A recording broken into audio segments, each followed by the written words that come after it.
Rex, it's so good to see you and actually meet you. I wish it was in person, but my goodness, you know how I do these things. I have very little conversation with anybody ahead of time. We just rule out some things, talk about what do we want to talk about. That's kind of it. And then boom, I hit the record button, right? So these are more like natural conversations. I wanted to talk with you because I know you've only been on one channel here, out of a content provider, Karen Davis here in the US.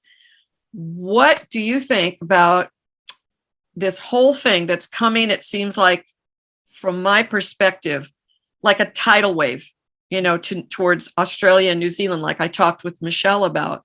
What do you see? And I know that you and I agree on these issues around elitism and racism and this xenophobia, I would say, all this stuff affecting who gets to talk, who's platformed, how to work together, how people can't work together sometimes. Please tell me anything of your feelings about that. What do you see from your lens? Oh, kia ora, Joey and ngā mihi. Thank you so much for having us here to speak with you, because nobody else wants to speak with us. We're persona non grata in our own country. Okay. It is been difficult. We decided to speak truth to power about this juggernaut, this tsunami, as you say, that's coming for our children. Mm-hmm. And for the vulnerable and the confused. It's the biggest astroturfing and gaslighting that the world's ever seen. Mm-hmm. And it's a broad church, and everybody's got their own way of doing it and their own way of advocating and fighting. And like there's Posey, there's Karen Davis, there's Cara Dansky, there's you, there's us, there's what's her name, Kath Dews in Australia, there's women worldwide, rising, and some allies, the men that are allies. Men can never be feminists. I just want to get that out there. There's a clue in the name, and we are fighting the biggest men's rights movement, but for me, it's morphed into reality's last stand. This is reality's last stand. Mm-hmm. And we need to stand shoulder to shoulder, whether you like that person or not, whether you like the way they do shit or not, whether you like who they're sleeping with or not. It's none of your fucking business. Just stand shoulder to shoulder. We need to hold the line. Mm-hmm. Colour, creed, race, everything, it's really immaterial in the face of this onslaught, because it's gaslighting, it's well-funded. There are women who are poor as church mice fighting this shit, on a shoestring, doing, what we can, not just us, but, women and men worldwide, but mostly women. Mm-hmm. And, I don't like how people advocate, I'm very opinionated, very full of myself. Fuck yes. I think of it as one of those anime porn things with all the tentacles. There's so many tentacles into so many spaces and places and aspects of it. Mm-hmm. It's not just coming for your children, grooming you in schools with the education and indoctrination. A lot of this stuff has happened in New Zealand de facto. There's been no law passed, but the rainbow groups have infiltrated our schools and the curriculum under the guise of anti-bullying, mm-hmm. for instance. The laws they've been passed, our sex self-ID bill, it was passed into law. There are lots of women's groups here, very hard to stand shoulder to shoulder when they won't even acknowledge who you are or that you exist. What's the main reason for that? Bit of racism. We're a little bit vulgar because they don't like the word fuck. Never heard it before, I think. I don't know. But, they'd rather stay safe in their middle-class certainties, perhaps. Which brings back the elitism again, right? Classist stuff. If some damn native telling you which way is up, fuck. Of course they don't like that. And sometimes I'm funny, and they don't like that either. So there's that. One example, we had a chalk about it. We supported chalk about it last year. And from one women's group, one person came. But 19 of them managed to get together to go and watch a movie about Greenham Common and activism. So the cognitive dissonance, This This is the roots of why I even started the channel. I was talking to women about, well, what did I want to do that was different? What was the flavor that I wanted to have with this? And it is to get at some of the more meaty issues of things that a lot of people, when they work in organizations or they're even trying to get together to build a movement, they do not want to talk about class. They do not want to talk about access. They do not want to actually acknowledge differences in cultures, whether that's related to ethnicity, religious stuff, anything, And because I already know as an American, I have tremendous advantage and privilege, even, for the economic status that I have. I'm a house painter. I'm in my 60s. Yep. Most of the women, like what you said, I think most of the women that are fighting this, they're women that are fighting this. The men are on the periphery about this. They're more watching. They might be doing some reporting about it. Now, some of them have turned it into their full-time entertainment, like Matt Walsh. He's going after all this stuff, which is great because it'll help turn more of those people, but the idea of the kind of not wanting to recognize that the group of people that you happen to come from needs to have a front and center voice as far as I'm concerned. When did you wake up to this, Rex? When did you see this going on? Probably about 2017, 18, just starting of, hang on. 16, 15. 2015. Okay, and I'm going to say at this point that while I'm recording this, I'm going to be speaking later with your sister Diane. So I got Rex for now, but Diane's in the room, so there might be a little bit of this going. There might be a bit of prompting. It's in the house, man. Modi order. We're thrilled. 2016, 17, you're saying you started to see, what did you notice going on? Things of Laurel Hubbard, old Gav, the man sled Gav. And this bloody woman on the other side of the world was getting shit. And her name was Posey Parker. And she was trying to say, and people were just, you're a bigot, shut up you, blah, blah, blah, about Posey. So I saved up my disposable income and bought a woman, adult human female t-shirt off her store then. Because I was, hey, hang on, you can't be shouting her down because a woman is an adult human female. And that was my intro down the rabbit hole. I was on Twitter and got told not to, I used to call Judith Collins here, she's a politician, I used to call her Muldoon and Drag because he's a man and he's an old politician and they do look a little similar, like cousins maybe. And so that was my unkind name for her. And someone said to me, please don't say that because it's very offensive to my friend who's trans. And I said, well, get fucked. Because how you comport yourself on the internet and you've grown up, fuck off. No, I don't pander to people on the internet. Why? Yes, random. Did you get kicked off? Did you get kicked off Twitter? No, not then, but I did. After asking Marama Davidson and Julianne Genter, who are the Green MPs, if they would fillet a tranny dick, would you suck a lady dick? Because, since they're women and you're a lesbian, which was to Louisa Wall and Jan Logie and Elizabeth Kitty. Like I say, they're allies in the streets and TERFs in the sheets. But it was, Louisa Wall back then called us fucking whores. Fucking TERFs. Our MP at a Pride meeting. So we don't need any fucking TERFs here. And our Wellingtonian of the Year, Steph Durberg, she's a barrister, called me a whore on Twitter for saying only women get pregnant. So what did you get kicked off Twitter for, though? Was it one tweet? Asking Reece McKinnon, that fat cyclist from Canada, that man slab, asking him how fast he goes on his menstrual cycle. I've asked Jonathan Yanov if he's still trying to organise topless pool parties because he's a kid fucker. I told Charlotte Clymer this year, you look like Prince Philip's bastard son. My stock and trade is mockery and scorn. Yeah. Fucking love the words. Love them all. Yeah. And, Facebook has banned me. I'm on 30 days everywhere, every profile. I've had a dozen twatter profiles just for mocking the trannies. Because you know what? I'm over it. It's gloves off. Time's up. Rex, you need to develop a stand-up comedy act, like really package it, and then we can like get this out there. Well, Seriously.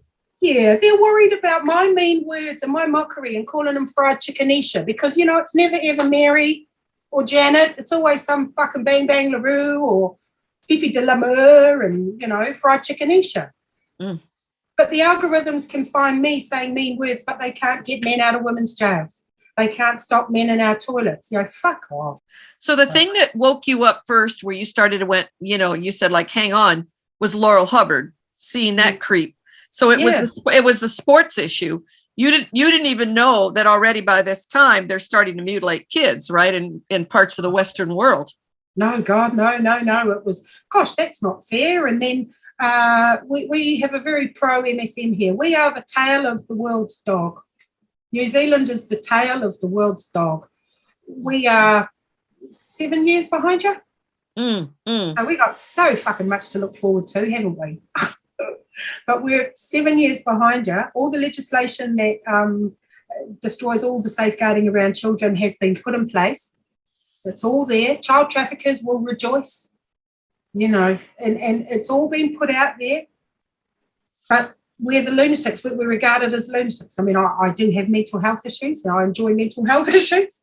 But see, you're not behind us in that way. That's the thing, is that it seems like what they did, they waited a long time.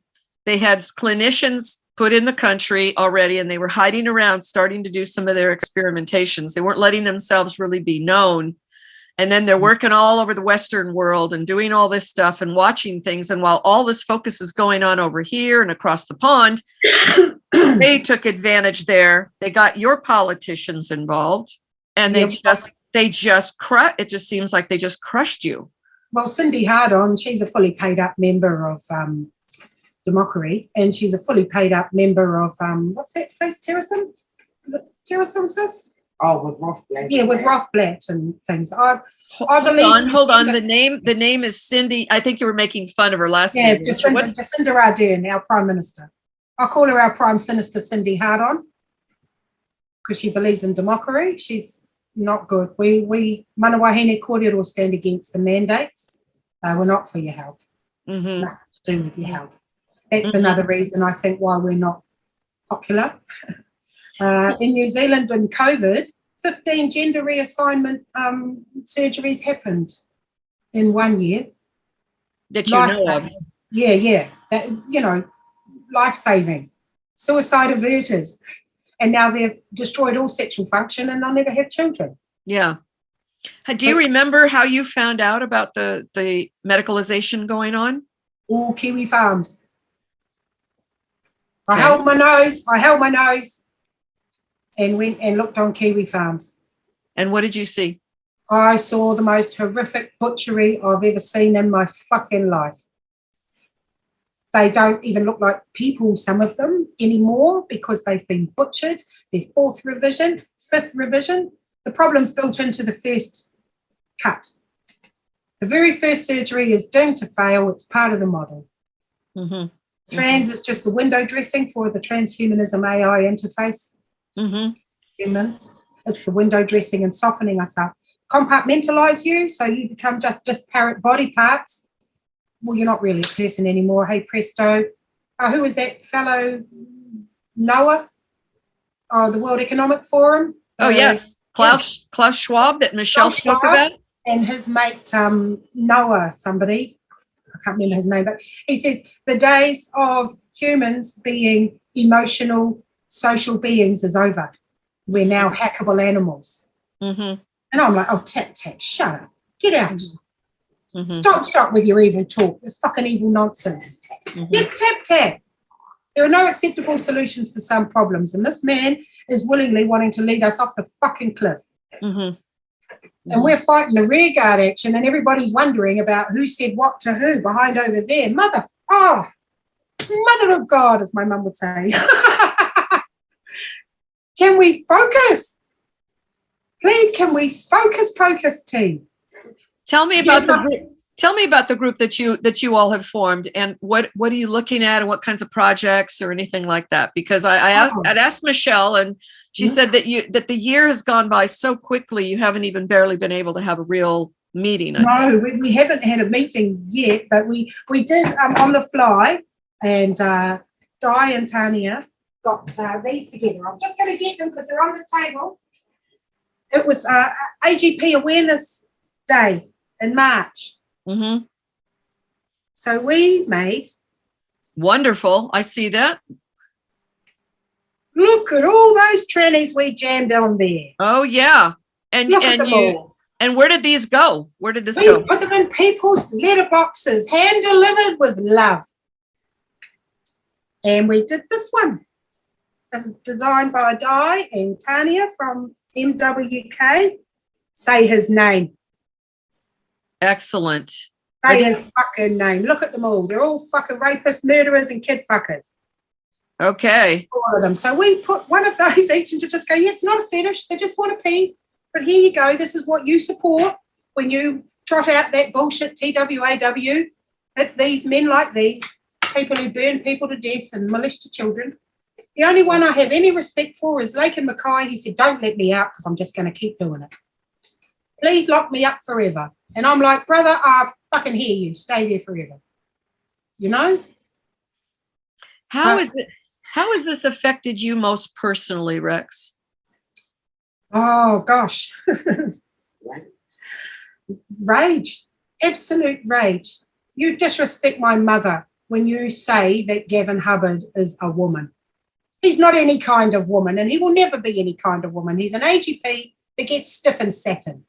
You know, you're a fucking linebacker in linen, Leah Thomas. You're a big old cheaterton, bro. Get out of the pool. You know, the willful delusion. Fuck yes, nanosecond. It takes a nanosecond, just absolute rage. How dare you? You are appropriating, colonising maggots. No, it's not okay. I don't want to change my grandchildren's nappies next to men in dresses. You know, and nor should I have to. Do you have children in your life? I have one son, but I have 17 nephews and nieces, and they have children, and they range in age from 3 up to 21, 22, and not one of them, boy or girl, needs to feel confused about where they came from. And why do you think? Nothing in here, nothing in Te Ao, which is our world of Maori. There is nothing about trans, nothing about gender, nothing about that. There isn't. There is a fluidity and there is love for everyone. There is a place for everybody in Te Ao. No tupuna ever went into the forest and cut their dick off and looked for hormones. I can pretty confidently state that, because if there was evidence of any of that, Joey, we would have songs about it. We would have carvings. There would be meeting houses dedicated. Be part of the culture, like real thing. There would be evidence of it. Like we have evidence of Te Rauparaha, who hid under the skirts of a woman. That's a much misinterpreted fable, but it's true. He did hide, but it was much more complicated than him just hiding and not being a man. Yeah. So that's been commemorated because he was at war and he hid at a place where he was not supposed to be. That sounds like when I had a very large friend, and I'm a very tiny woman, and in high school, I wanted to get into a movie theater, and we only had money for one ticket. And she was big enough, and I literally got behind her in the coat, and they never saw me, and I went in. I haven't thought about that in years. But how are the conversations between you and all these relatives? I mean, that's... Well, none of us are stupid, and but they all know this is our hill, that this is where we stand, and we want to take it back into the marae. Our marae is our meeting houses and hub, our central hub of life. And coming out of the universities, this gender woo and bullshit, and going into the marae. So we're trying to counter that. Di will tell you about that. And she's been to many marae and no one's heard any of it. But, we all are home to reality. We know that men can't become women. Even, men are not women, even if you squint, And women are not men. And I'll finish on this. This is somewhere I've been struggling, Joey. I've been really struggling with the women who say they're men now and they're transmasc or whatever. They're just women with no breasts. God bless you, you're a woman with no breasts and you've got an arm cock sewn onto your belly. You'll always be a woman. But I'm really struggling. Just with someone said something to me and it really resonated. She says, the minute they left the sisterhood is when I changed the locks. And say that again. The minute they left the sisterhood is when I changed the locks. And I resonate with that, but I also know that they still are women, and most of them desist, most of them detransition, most of them desist. So I guess it's a little bit, I don't know, I'm torn between prodigal son and want to go, nah, fuck yeah. But I'm telling you the truth, I'm human and I know I'll come back to some compassion for them. But at the moment, I'm just in a state where, like, and you're wasting time too, ladies.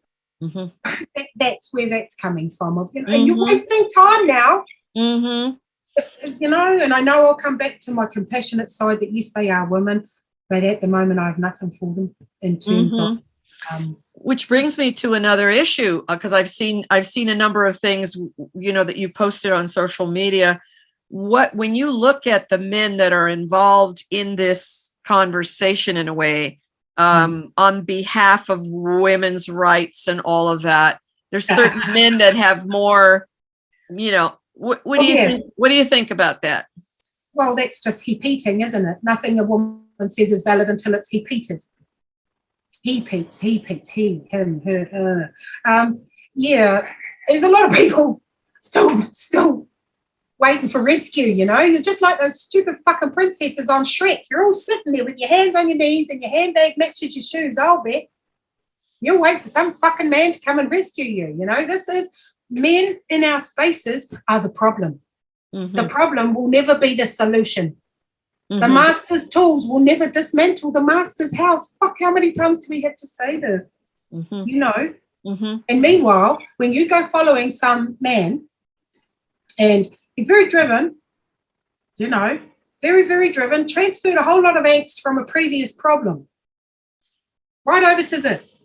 Because if it's the man I'm thinking of, he's called the Prime Minister of England the C-bomb and said, oh, yeah, Carrie Fisher would have hated you, C-bombs, the day Carrie Fisher died. I mean, not a friend to women, not an ally.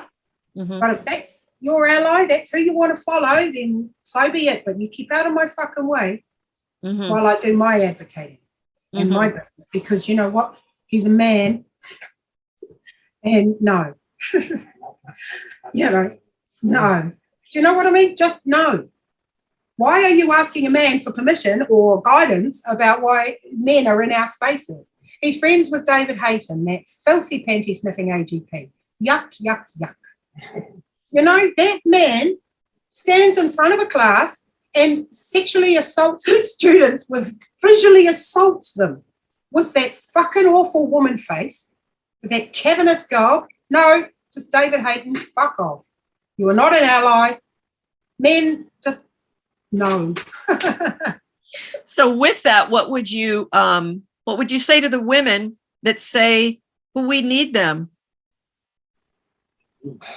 You might. Good on you, Keep following the man who's a fucking tool of the patriarchy. The master's tools do not dismantle the master's house. It's like, wake up, team, because he will advocate. But I got 6 days on that Substack for being a bit critical of a trans widow. Because I have a very not fun kind of view of that, because nobody stays for the children.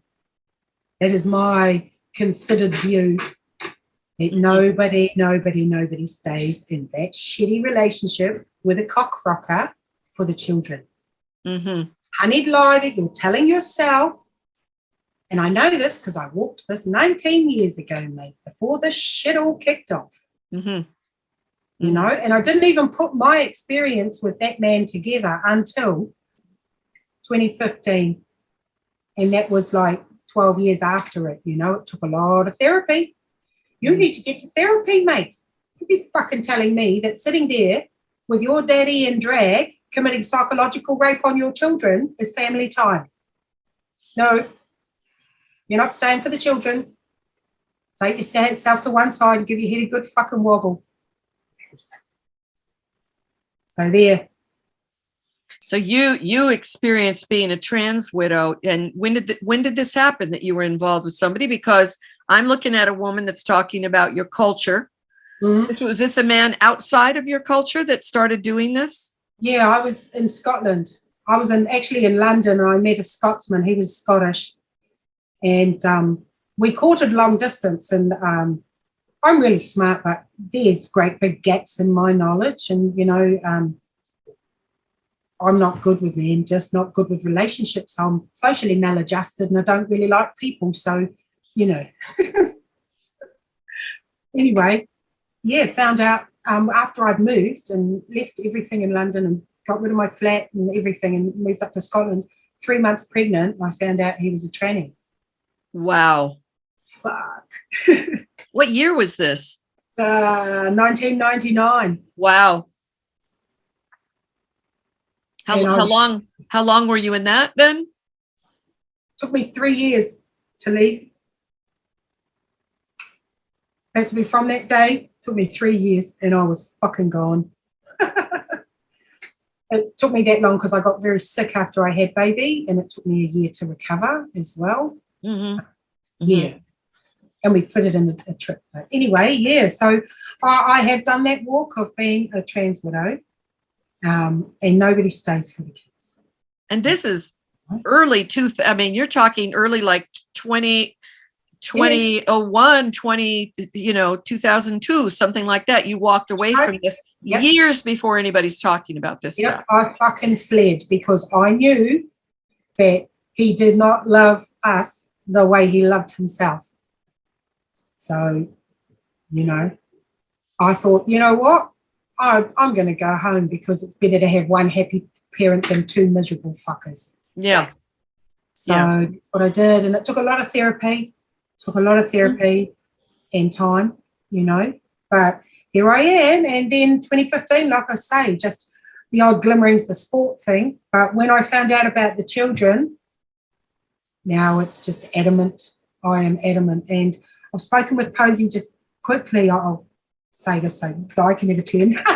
But my English side, or my father was English and my mother was WāhineKōrero from New Zealand. But my sides, both my sides, I've decolonized and I'm still decolonizing.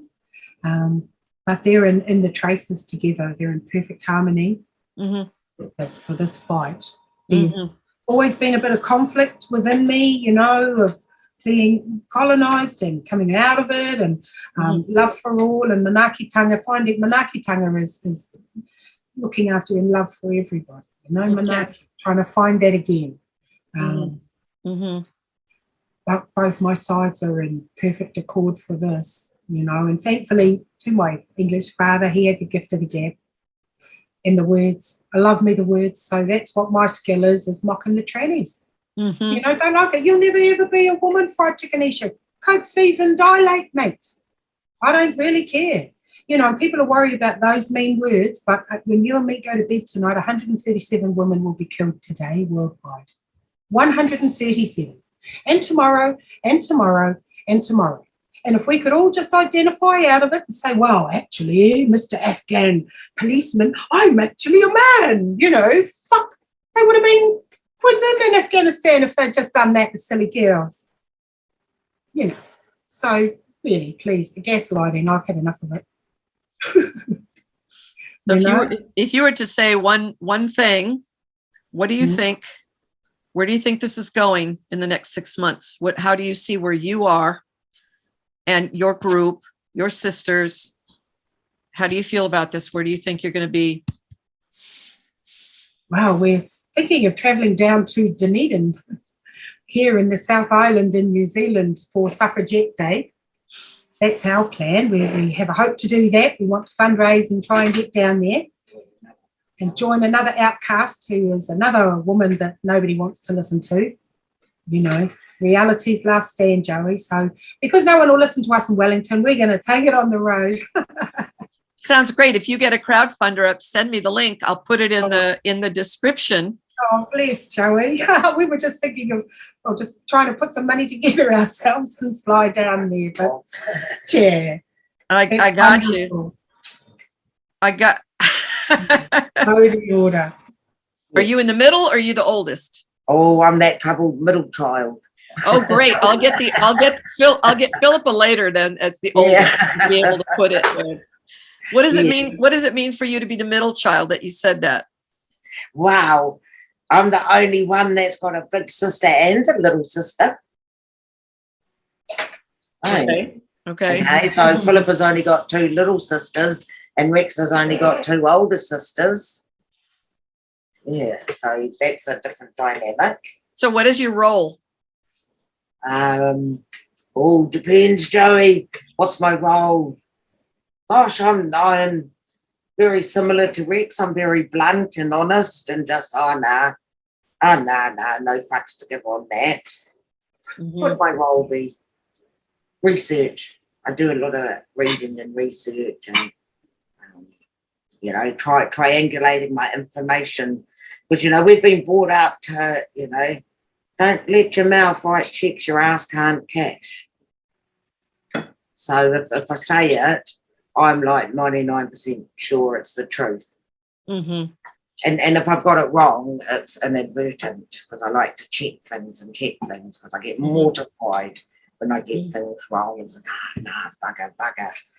Mm-hmm. Mm-hmm. Having the sisters in ManaWāhineKōrero, awesome. Michelle. And that just kind of all fell together. We all fell together of how to do something about this. As we're watching just the rampant takeover of our culture and all these lies. And for me personally, I've got a real big problem being told that we have to re-educate our elders. That really irks me. As far as I'm concerned, we sit at their feet. Mm-hmm. It's not up to us to educate them. They know more than we'll ever know. So yeah, this is us trying to go, no. There's, like Rick said, there's nothing in our history, there's nothing in our culture. There's no songs, no haka, no legends, no more te, nothing. And the thing with being Maori is that we're not just one size fits all. We come from different iwi. We have different cosmologies. Like some iwi have pairere, fairies in their cosmology. Some have giants. So it's just not one size fits all. Mm-hmm. So like Rex and I can't speak for what the South Island iwi believe or are up to because that's not our iwi. We're far north. And with the latest change that's happened with the state children carers, which I'll let Philippa speak to, they only wanted 10% of people to have knowledge of tikanga Māori. So to me, that means anyone can go do a free course online and, that's knowledge of Māori. Mm-hmm. Well, that's not good enough. That's nowhere near good enough. So when we did our submission to that, it was we want 50% to whakapapa Māori and a broad range of different iwi. None of this hand-picked stuff. Mm-hmm. Because the iwis have their different cultural nuances, different dialects, different habits, different rituals. Mm-hmm. Basically the same, but then the nuances are different. So, like, I wouldn't go to someone's marae and tell them how to do it. Kind of like when in Rome. Well, this is what Michelle brought up when she was explaining to me from her own perspective and her own experience growing up. She made really clear, she started speaking on it, and then she said, I'm not speaking for all Maori, and she made it very clear. So it's wonderful to hear you talk about, you're breaking down different, aspects of this. Yes, because and it's not, like, I've got a very strong opinion, Joey, that it's actually not my responsibility to educate people about Māoritanga. Now, that isn't my responsibility. I think what people forget as well is that, yes, there's been a resurgence since the 80s in the language and in the kapahaka and the schooling. And yes, there's been a resurgence. Yay. However, Rex and I and my sisters, we come from the lost tribe. We're brought up in the city. We weren't brought up on our marae. You know, Mum was away from her people. So a lot of people are urbanised and have lost their whakapapa by coming to the city to work. Mm. So, you know, we have to decolonise as well. So it's like you're asking me for something that I actually don't know, because I'm still learning it myself. But I don't think the responsibility is for us natives to teach non-natives our culture. If you were in the hometown and this was one-on-one and we were kānohi to kānohi, which is face-to-face, that's a different ballgame. You know, of course, with the no, Joe, you've got to take your shoes off, your hats off, no hairbrushes or hair products on the table. You don't do any grooming near the kitchen areas and stuff like this. Of course, we tell our manihiri, our visitors this, but that's on a personal one-on-one, we're together. Yeah, and you know, COVID was really interesting because all the schools got a handout of food here. All of them did. And the Māori wānanga gave it to their students. I don't know if any other one did. There's just so much hamstringing stuff that people aren't aware of. And we have this thing over here, I just refer to it as Hobson's Pledge.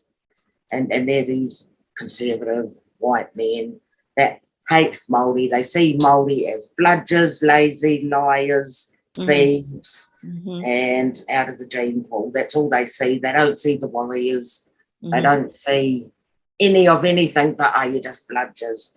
But I'm pretty sure if I took 13 million acres off someone, they'd be pretty pissed off.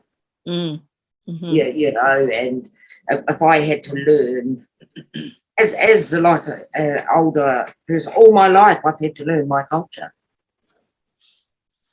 And pick it up as I go along. Luckily, because I was a chef and a chef tutor on a marae, so I've had heaps of exposure around marae and stuff, so I've been really blessed in that way. And now they're just putting it into our curriculum, our Māori history, well, their version of it. And when it comes to stuff Māori, it's like everyone wants it for free, you know, let's dial a prayer, let's dial a kaumātua. It's our old people who do all the opening rituals and everything and what have you. But, no, they should just come and do it. And they've just consulted on our history. But, you know, I'd love to know how much the consultants got paid, if at all. You know, Māori aren't allowed more than 3 universities. Okay, that's all we're allowed. And by law, so there's just lots of, you know, I was talking about a pūtea, the schools got the universities. Also during this COVID time, there was another pūtea person money given that the Māori schools didn't get because they're not on Crown land. Whereas a lot of our schools and hospitals are on Māori land. We've just had a protest over here of people camping for, I believe, 23 days at Parliament. That land's apparently still in dispute, you know, so there's just lots of things that are just under the cover that isn't as it seems when it comes to Māori, you know. Sovereignty is like tino ranga tino tanga. I'm my own person. As a sovereign woman, I have the right to speak. And that's because we have treaties, and prior to the treaty, we had the Declaration of Independence, which was hate like a pūtanga. That's that other flag that's always flowing. You know, we had Māori living with the kings and queens in England, and all we've been taught is what noble savages you were. So, yes, it's great. There's been a resurgence. Awesome, but you know, now we've never had so many academics, Māori academics, but they're all selling us out. They're all telling us boys get pregnant and girls have a dick. Well, no, they don't. Now, see, now, I believe, Joey, and now, just like all these academics, those fuckers weren't there, and neither was I. But I believe this is how it would have worked, and this less than 1% of people that's created this havoc. So, Māori, like Rex was saying, there is a place for everyone. You know, that's the beauty of our culture. So, it would have happened that the whānau, the family, would have accommodated, which went out to the hapu, which is the sub-tribe. So, it's whānau, hapu, iwi. And the way to wrap your head around that, Joey, is a Brofenbrenner, micro, macro, exo. Mm-hmm. So the whānaus, like Rex and I are whānau, and all our kids and their kids and that's whānau. And then the next layer out is whanaunga. It's a word of whānau. But they're not all blood, but they're part of that network. And then you go out again. And so when we get to this outer layer, I don't believe the accommodation would have happened. There's no way warriors would have taken a mental health person on a raiding party. In my mind. Because, you know, yes, it would have been accommodated within the whānau and the hapu. And like I say, I don't really know because I wasn't there. This is my surmising from what I know of my culture. So the whānau would have accommodated. Same as with the lesbians and gays. They would have been accommodated. It wouldn't have been made dirty or anything like or shameful. But then we get to the church and the colonisation, and the word that's a common Māori word that's in use is for period is mate. It's also for death. That word is, you can talk about that with death as well. And so mate is also, and mea is the other one. So the death and mate comes back to Awa'ata, the river, because the blood is the river that flows of the ancestors. That never came to be this cycle.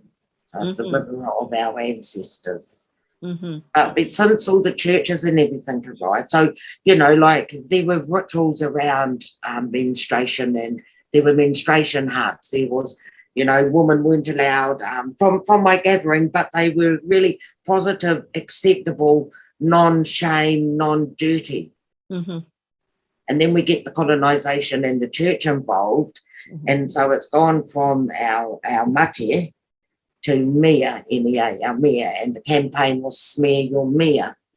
Right? Except for mea is thing.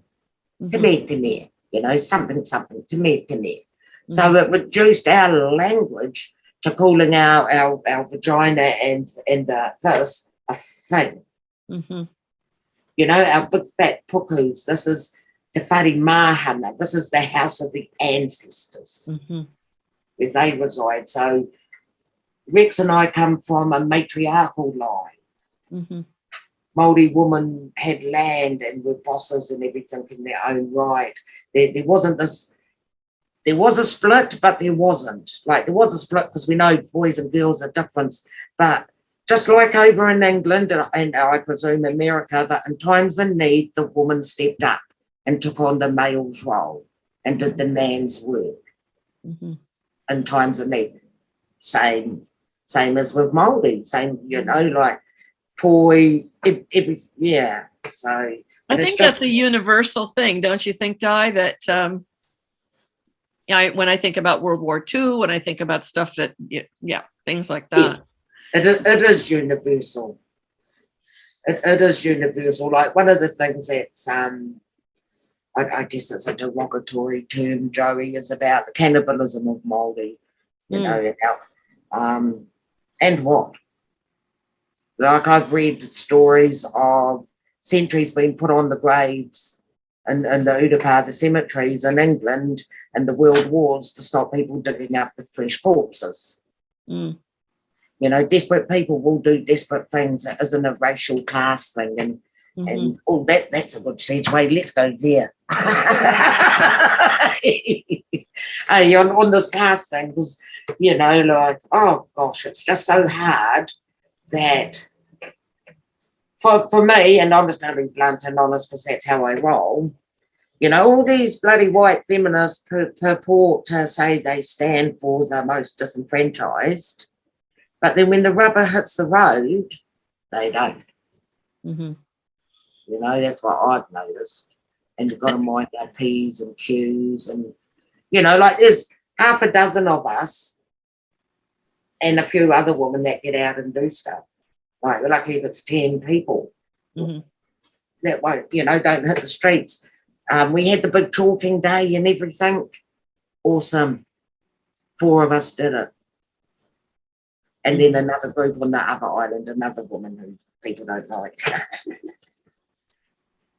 So, you know, well, is it class? You know, that's not up to me. That's not my job. Oh, no, we don't do that. I have no idea why more women aren't up in arms, hanging out at schools and stuff. It's beyond me why. Because, you know, we've written all the letters and they just laugh at us.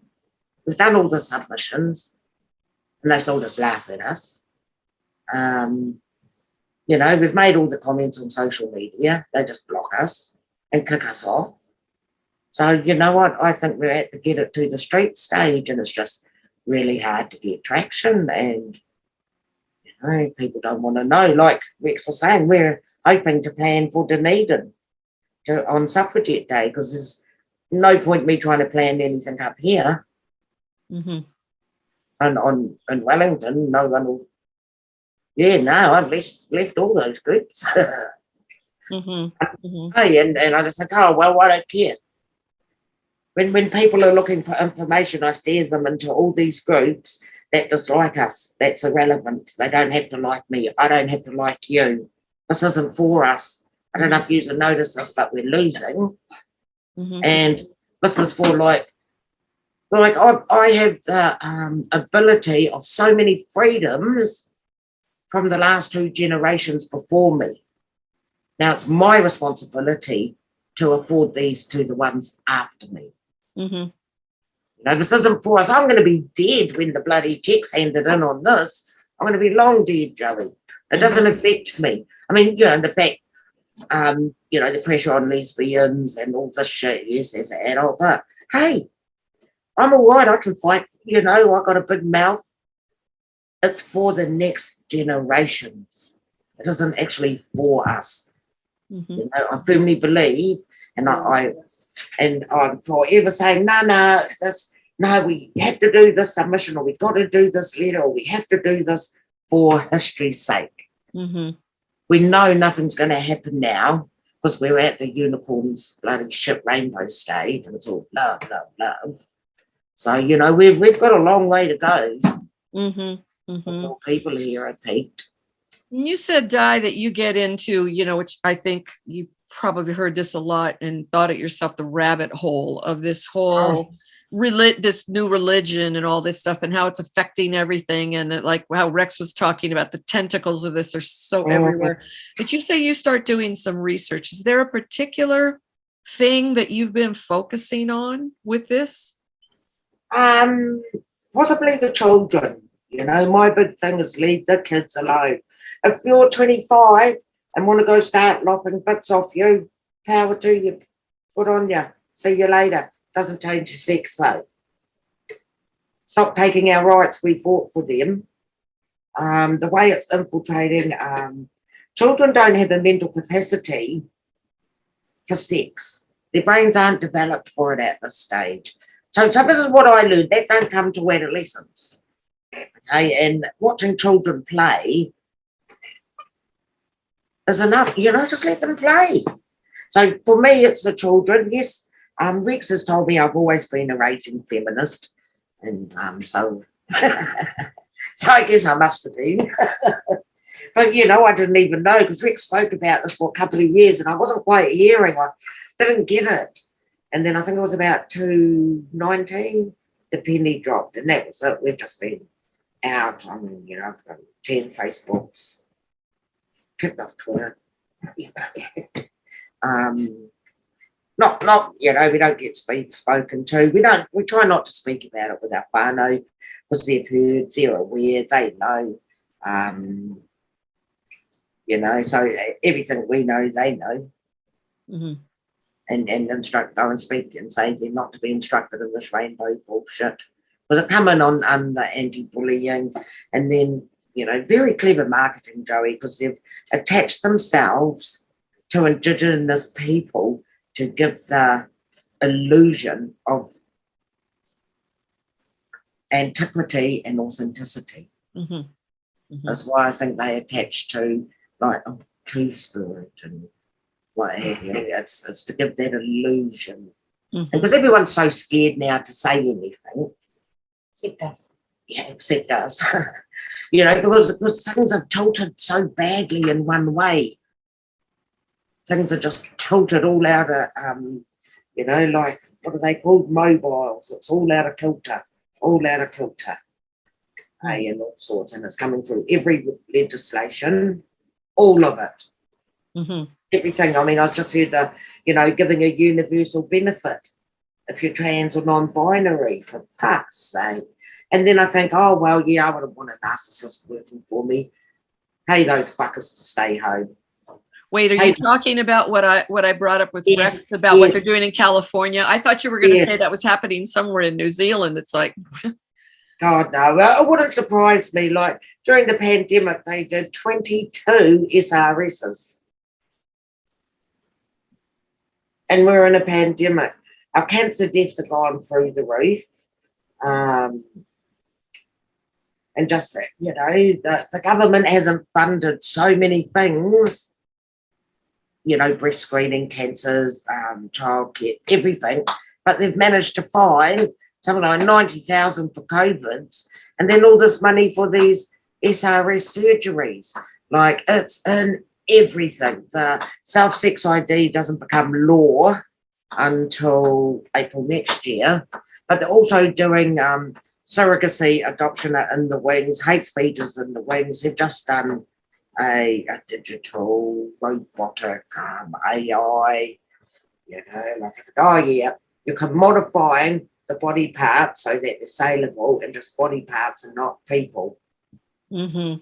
And then this transhumanism stuff, you know, it's really scary. Mhm. Hey, I find it's a bit over my head, to be quite honest. I get it, but can't get it out of the idea. Because as a native, that's all tapu. That's all tapu. If you're not meant to have children, then your cousin will have a baby and give it to you. That's called the fungi system. This isn't surrogacy. Mhm. This is entirely different. Mhm. There was a culture of the firstborn always going to nan and granddad. You know, that was normal. Yeah, and a lot of whānau, and then get fungi to a family and then give them back and forth. Yeah, but it's not surrogacy. That, you know, this is all tapu stuff. Mhm. And tapu is very sacred, stuff that's sacred.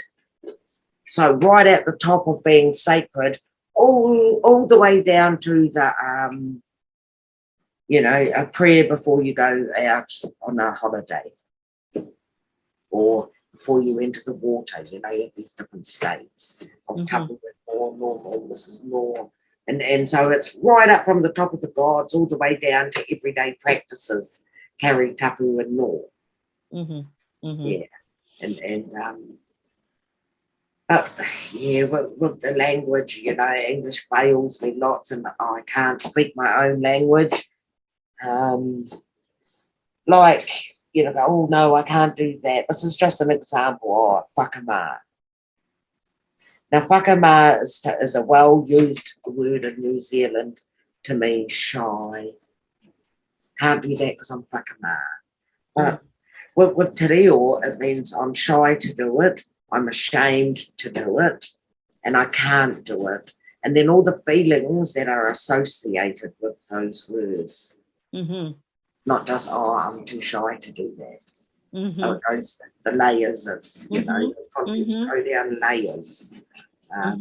So that's why it's also hard to teach people, you know, stuff I'm just getting a grip on. Right, right. I know Spanish is like that as well. I think Hebrew has that. Practically every language has those depths, right? Those layers of things. Italian also. Yes, and so the depth of, I'm sorry, go ahead. English is such a vast language, and we have a really good grasp of it, and it still fails me. And like the layers to native language, indigenous language, like you're just talking Spanish, Hebrew, those layers come in, and everything, and everything but English gets the multitude of meanings in one word, depending upon the one that precedes it or comes after it. Something that Michelle said to me made me want to talk with you and Rex about this, because we didn't get deeply into it, but Michelle was talking about one of the things, or it was like the thing that broke your group off from working with the Pakia. Is it Pakia? Yes, am I saying that right? Yes. The white women, was the idea about the mandates. So we could talk about COVID a little bit and how that's affected any of your activism or anything like that. I would love to know, because I mean, I saw in the news, New Zealand was like, was it a month ago? I think when I wanted to speak with Rex, and it was like a really bad week.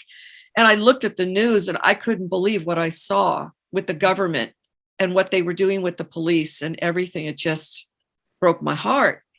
But yeah, truly awful, Joey. Thank you for asking about this, because I mentioned the campers out Parliament grounds before, and it was an anti-mandate protest. Now, I'm not vaccinated and I don't want to be. I don't know how my medical shit is anyone else's business. I don't know how, because it's really got me fucked up here, how radical feminists can go along with injecting people with an experimental drug that is killing people and harming them. And everyone's really blasé about women having their periods interrupted. That's the fucking baby making factory. How can you be so blasé about this? You know, what's coming after that? I know at least 20 people that won't get a booster. So from December the 2nd, I haven't been able to go to the pools, the library. I haven't been able to eat out in public. I've had to, like when I needed a doctor's appointment, I've had to meet them and ring them before I go in, and then they all mask and gown up and do this big fucking jiggery-pokery dance because I'm not vaccinated. At Christmas, I belong, I don't know, like it's a AA insurance. Okay, that's roadside rescue. So if your car breaks down, they'll come and pick you up. I have that, yep. Yep, I had that, and fuck them. Hear that, AA? 28-degree heat. Me and my 3-year-old Moko were left on the roadside because I'm not vaccinated.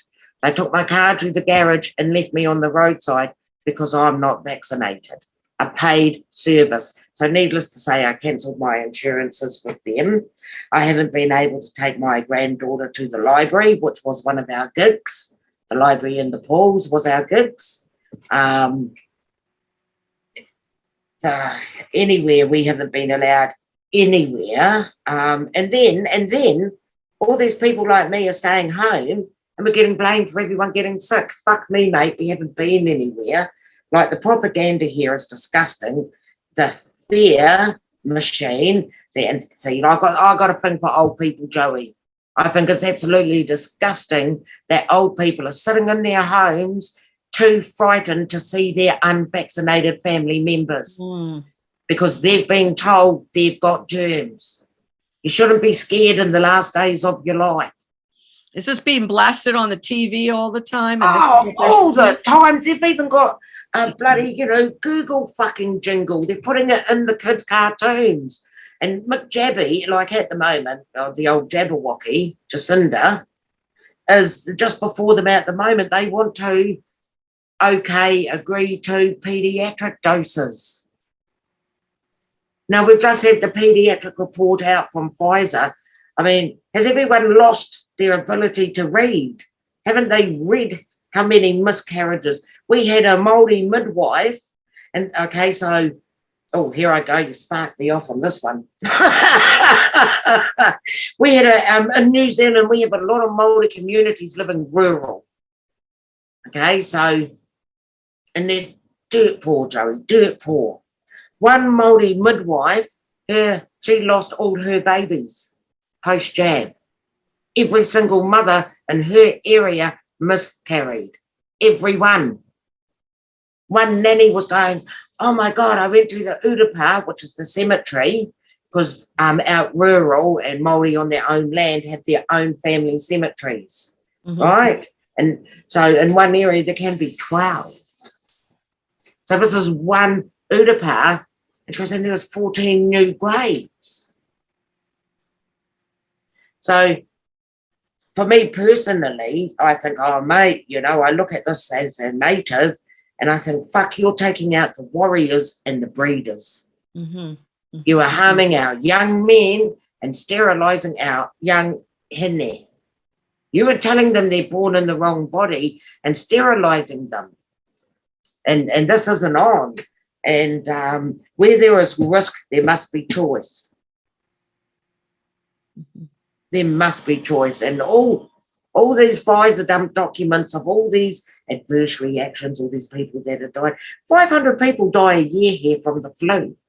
Not even that many have died from COVID in 2 years. I can't see it. It's about my health. And then when the police are coming in and pulling people out, headlocking them, pepper spraying them, those LARDs and everything, they planted, you see, because we're New Zealand, I find this quite cute. Over in Portland, you had pallets of bricks dropped off. Over here, we had wheelbarrows of bricks left there for the planted protesters. So, and then that show of force from the police was the most disgusting thing I've ever seen in my life from New Zealand.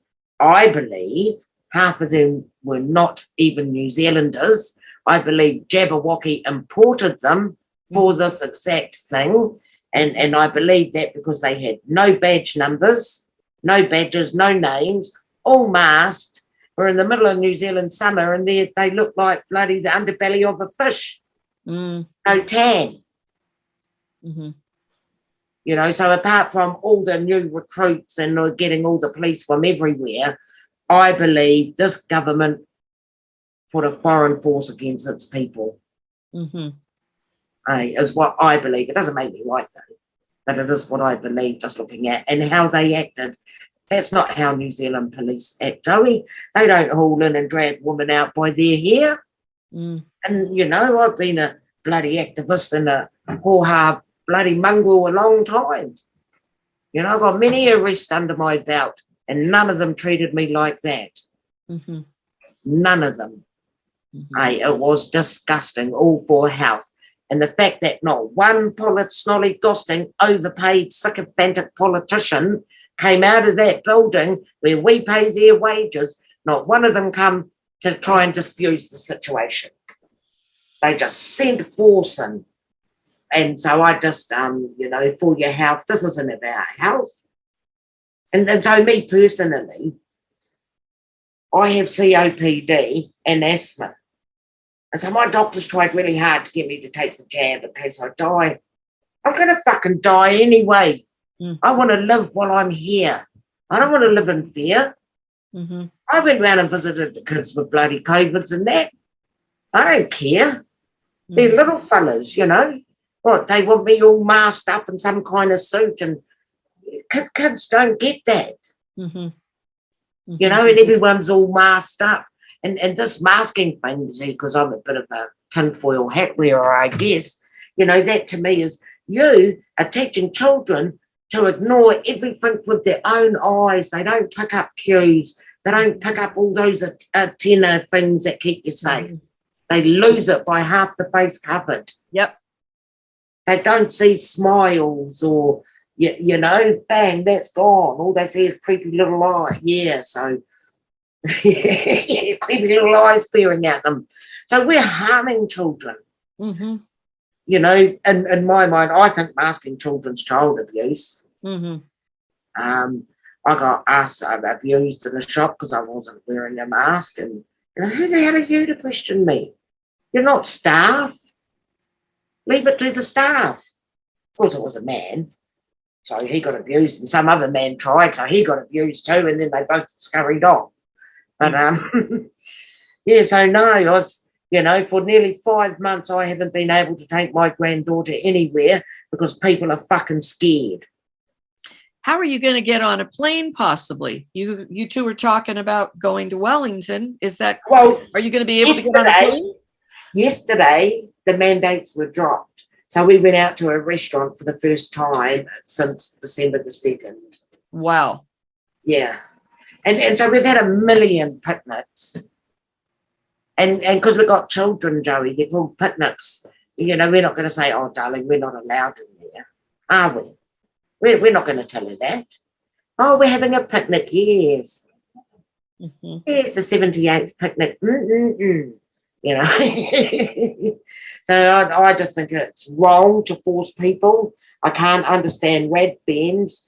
You know, you get up in arms about abortion and everything, but not about this. Mm-hmm.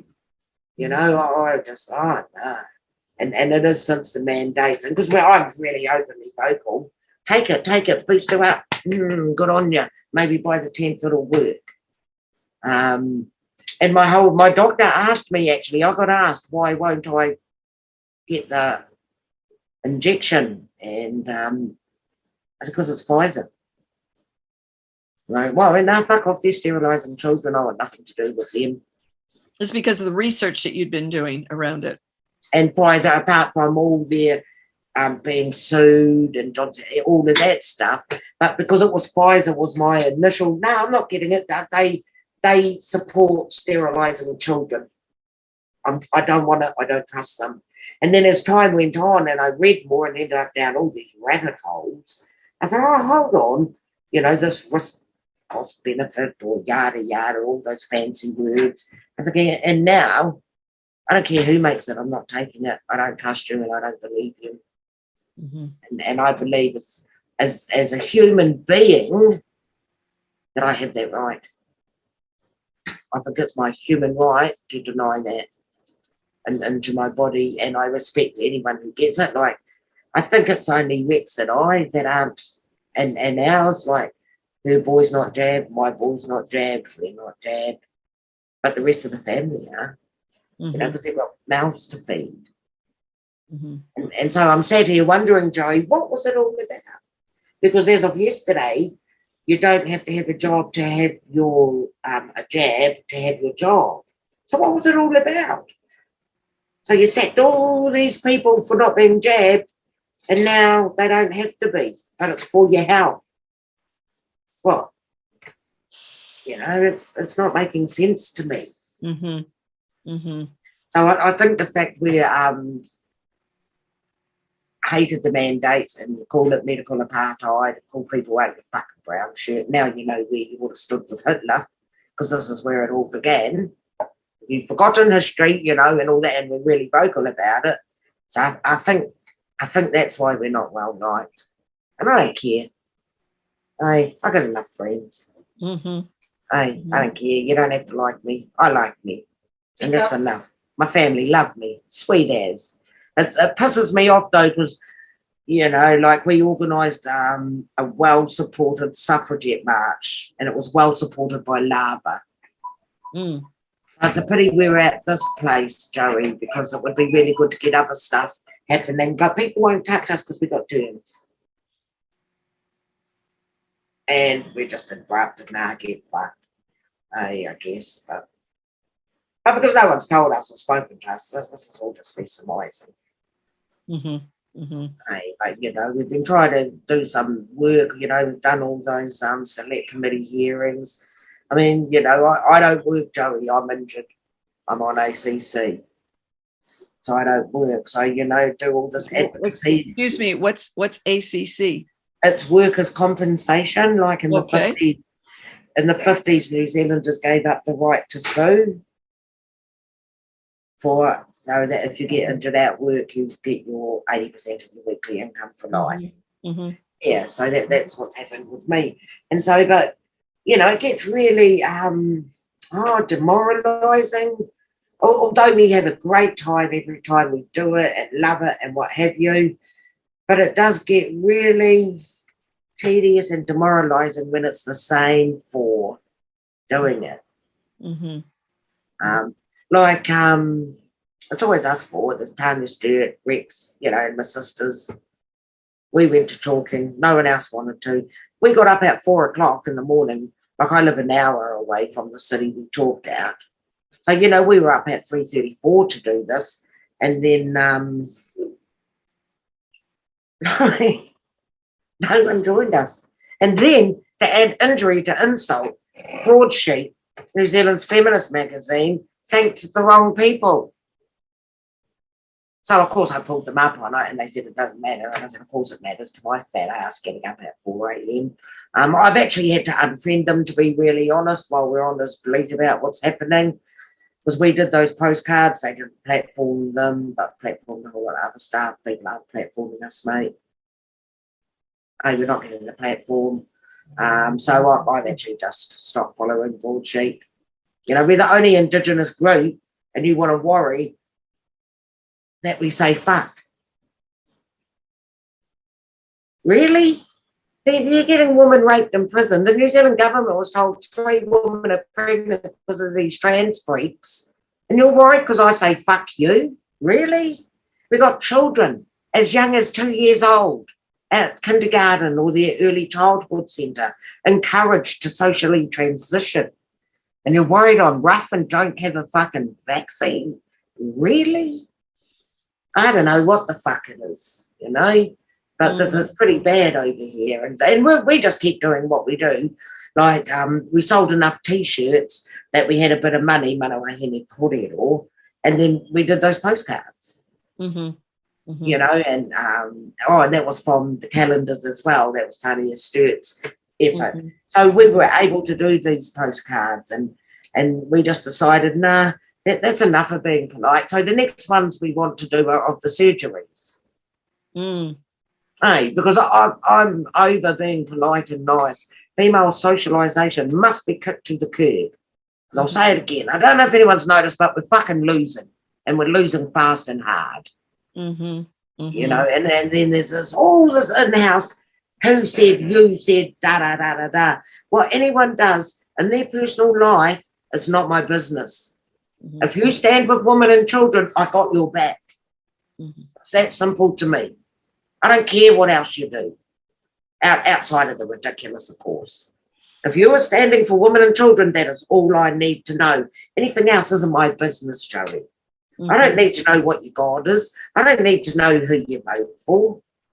Posey Parker, and this is no disrespect to Posey, okay? Because I have mad respect for this woman. And so I'm speaking as a native now, and I don't mean any disrespect. But Posey is a middle-class English woman. We were colonised by the English. In real life, we would have nothing in common. We would never have a cup of tea together. But you ever land here, Posey, I'll be your minder. You know? You got her back hard. People are dishing her online, they get told to fuck off. You know? It doesn't matter. She's got women and children's backs hard. Nothing else matters. Yet I know in reality we would probably never talk outside of this gender critical stuff. Hey, and I think, well, it doesn't matter because she's bloody awesome at what she does and it's great and everything. And anything outside of that doesn't matter. I do have a problem with AGPs being platformed. I do have a problem with this, Joey. They're the people we are scared of. They're the people that are doing us harm, and they're the fuckers changing all the law. So I've got a problem with these men being platformed. Like, I will never platform a tranny. Yet, and I ran a woman's, not only did I run it, I funded it, a woman's boarding house in Wellington, where we got women out of mental health, hospital, jail, off the street, where refugees, wherever they come from. And the woman agreed to have a trans woman in there, Ashley. A trans woman, meaning that they're okay to have MTF. Male to female. That's yes. Because at the time, and because housing was my gig with the homeless, that was my job. The policies was they had to be post-op. Right, and so all the women had a meeting, and they knew they knew Ashley. They knew Ashley as Marcus. God rest your soul, brother, but there you have it. And they decided, yes, we'll give it a go. And this was before any of this happened. And that was the most frustrating thing, Joey. And I don't know if it was because he was a bloke or because he had been in jail, but fuck, he was lazy. Yeah, you know, just would spend hours sitting down. Whereas all the women, we ran a program in the house. And it was just from the moment you're up to the moment you go to bed, mate, you're on program. And it was just very hard to motivate him. And then, you know, the government changed here and we lost our funding, so we just housed them all and it goes down. Fast forward to today, that would never, ever happen again. Right. So, and that's only because of what's happening today. There was none of this way back then here. Right, there were little, who do we have? Georgina? George. You know, we had the first open transgender, but they were open tranny, not going, I'm a woman now, my lord. And more of a transvestite, right? What we would call a transvestite. Yes, the old trannies, like, we've always known trannies and that, you know, we were brought up in the streets of Wellington, you know, right in the middle of town. So, of course, we've known them. I was 7 or 8. I might have been 7, I think. And I was home with the flu or tonsillitis, whatevs, and our house caught fire. And Sandy, the 6'2" tranny from across the road, come in and pulled me out. Okay, so, yeah, we've always known them and it's been all right. I've always had MTFs for friends. And it's funny because only since this has happened have I no longer got any MTF friends. So, you know, that's quite odd because I've always had them. And, you know, as a nieces and nephews, go, who's that auntie? You know, and then explaining it to them, the training, it's a man because he's a woman, but you don't have to worry. And, you know, and that's all it was. But, no, not now. Get the fuck out of my spaces. Get out of my face. Yeah, it's a whole different ball game.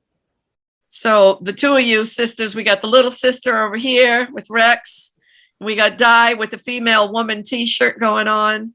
I want to thank you two so much for sharing not just about this gender ideology, but why it affects Maori culture so much and how it's personally affecting you, your own journey with this, what you continue to do. And that, hey, I hope you get to Wellington if that's what you want to do. And like I said, I'll donate, you know, and you get something going, because this platforming is so important. You know, whether it's like this on YouTube, or if you're going to go up to a microphone and be around your own people and other people that you say you wouldn't necessarily have tea with or a meal, but you know what, that you got each other's backs around the kids and the women. And that's the stuff that I've been doing too. And it's like, we gotta make this happen. I know that we're miles apart, but we're this close. Okay. We're this close. Exactly. And thank you so much for having us, Joey. Thank you for sharing so much. Oh, yes, been really wonderful to be spoken to and platformed. Yeah, and to be able to voice our concerns and, you know, just say, we are losing. It's moko because we're Maori. Pākehās can't get this, although some of them do. And if a Pākehā gets this, Joey, it's called a tattoo. Because we're native, it's called moko kauai. The men get the full face or the half a face, and the half a face is a mata ora from here down. And they tell your lineage, they're your whakapapa story. Okay, so mine, and because both Rex and I have contemporary moko kauai, because our genealogy has been lost and hidden. So ours are contemporary, but mine is in the shape of my iwi from up north, because all the different tribes have different carving and that styles. So mine's in the shape of a Northland way far north. And like I say, only women wear it. And it's there's just so much talk about it. And this is what I was talking about before with decolonizing. You know, all you have to be to have moko kauai is Māori blood in your veins. And then we get lots of people saying, but you're not fluent in Māori, you shouldn't be wearing it. Why are you wearing that? You weren't brought up on the marae. You don't know who your great-great-great-great-great-great-grandfather is, and I don't. But the only requirement we have is that we came out of our ManaWāhine. Yeah. You know, there's no meritocracy. That is a colonial concept. We don't earn it. You don't earn it. No. Just is. So yes, and interesting enough, while we're speaking about this, Suffragette Day, Kate Shepherd, everyone loves Kate Shepherd. Yay, yay, yay. Got the vote. Got the vote for women in New Zealand and everything. Well, she was also pivotal in sending the practice of moko kauai underground and stopping it in our women at that time. So, you know, the double twist. You can't hide who we are now. Yes. You know, I've been called Spanish, I've been called Italian when I lived in the UK and all sorts of things, or even Welsh.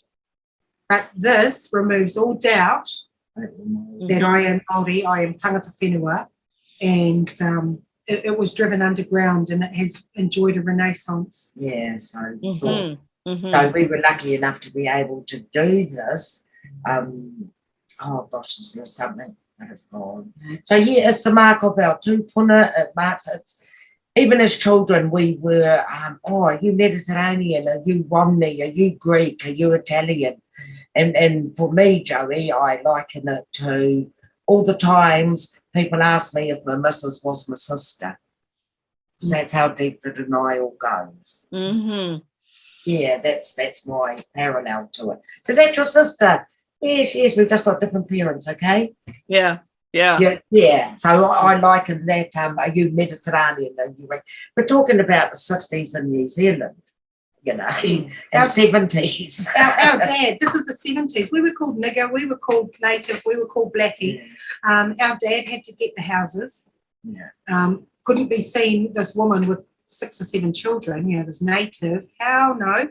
And terrible racism here. But that manaki I talked about, that trying to find that manaki again, manaki tanga for me, because, you know, I'm over the angry part of that. It's the, well, some days, you know, when another baby's been kidnapped or, you know, 7.8% of land. And you know, people come here and say, oh, I should just be a Maori and apply for some land. I should be so lucky. I'm like, fuck up. Fuck up. So we're down to 8% and you think we're greedy. Yes.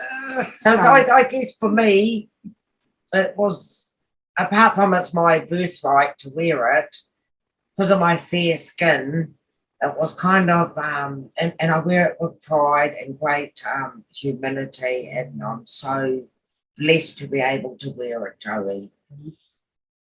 It's still my birthright. I don't need to be more than just born to wear it. But for me, it removes all doubt because of my fair skin colouring. But we're only darkening as we're aging. It's, you know, so it's claiming our tino rangatira, it's claiming our sovereignness, that, you know, and this is us. Loud and proud. And, you know, we hid who we were for a long time, and it wasn't convenient to be a cheeky darky or a native or this or that. So this removes all doubt. And there's a song called Moko. I'll send it to you by Moana and the Moa Hunters. And she talks about how this process is not tattooing. And in it, and she says, you can be deprived of your livelihood, your house, your family. You can be deprived of everything, Joey, but of your moko, it will follow you into death. You know? It is mine forever. No one can take it. It is mine forever. And the song says, I wear my pride on my skin, and that's what it is for us too. Yeah. Okay. Thank you so much for sharing that. Does this go along with Born Not Worn? Is that what you would say? Yes, because you only can wear this if you are born a wahine. Mm-hmm. So, men don't get this. There's another thing against gender ideology. They cannot take that away. No, that's right. Yeah. Thank you so much. Love you so much, Joey. Have a really wonderful sleep, darling. Yes. Mwah. Rex, it's great to see you again. And I know I was going to talk to your oldest sister, Philippa. Hi. But you guys have so much going on and she's not able at this point. You have a huge project, though, that you announced, I saw. I want you to tell everybody, what is this project that you have going on? Is it for May 1st also? It is. Thanks, Joey. And thanks again for another chat, Lovely. Love you. Kia ora. And what's... Kia ora tātou katoa. No mai haere mai. Ko Rex Landy aho. And I'm part of ManaWāhineKōrero. And I'm here today to cordially invite you to some Mayday action. We're all old women and we're fucking sick of it. So in Mayday, we've decided, in solidarity with it being the Workers' Day, to go and talk about it, our concerns. We've got some ads on Getter and some graphics and things that we're going to use. It's a loudspeaker, Mayday. We're losing this fight and we're in this shit, Children are being sterilised. And nobody seems to care because, there's so much in the world. So in solidarity with all the workers, but especially women who've lost their jobs, being threatened, intimidated, doxed and cancelled just for believing in fucking biology, for believing reality, we stand with them. And we're going to go early in the morning in our town because we're old people. And it's a bit risky these days, 18. So, kia atu patoa, which means be careful. We're looking after ourselves and we're only talking. It's not illegal. We're not defacing anything. And if you're really that vexed, get a fucking bucket of water, in a rag. What is it called? What is this again? Talk about it. It is Mayday, talk about it. 2022. And ManaWāhineKōrero, we're living in the future. So we're going to be up early, ahead of everybody else, and we thought, well, we'll do it at breakfast time, really early in the morning, and go and chalk some lovely walls, sidewalks somewhere, and with our slogans, like Mayday. Children are being sterilised, your kids are being groomed on the internet. Write it all out there, and names, you. Come and get me, Kerry Black, Maya, JK, all those things that trigger the people who hate reality. And secretly want men and women who are mentally ill to have their way. And we're just going to put it all out there and we're going to take our photos and then go for breakfast and post our results. And you can do this wherever you are. As I say, it's not safe in some places. That's why we're going early in the morning. I don't think too many trannies are up before 9, do you think? No, I think you're good on that. What a terrible... I think I'd be pretty good for the danger hairs. Yeah, the talkers and the internet warriors that, when we are choosing to do it. And we are not being listened to. We're not being heard here in New Zealand. Only Lava recently have platformed us. Other groups don't want to talk to us because we swear, we're profane, we're tired of this shit, and we've got no filter, especially me. I'll make a nice statement. I have no filter. Now you brought up lava, and that's something we talked about before. Can you tell me so there's been a shift since we talked? Yeah, there has. So ka pai to that, because it's a broad church of people that are fighting this, and we've all got problems and we've all got issues and we've all got stuff going on. Fuck, it's a busy world.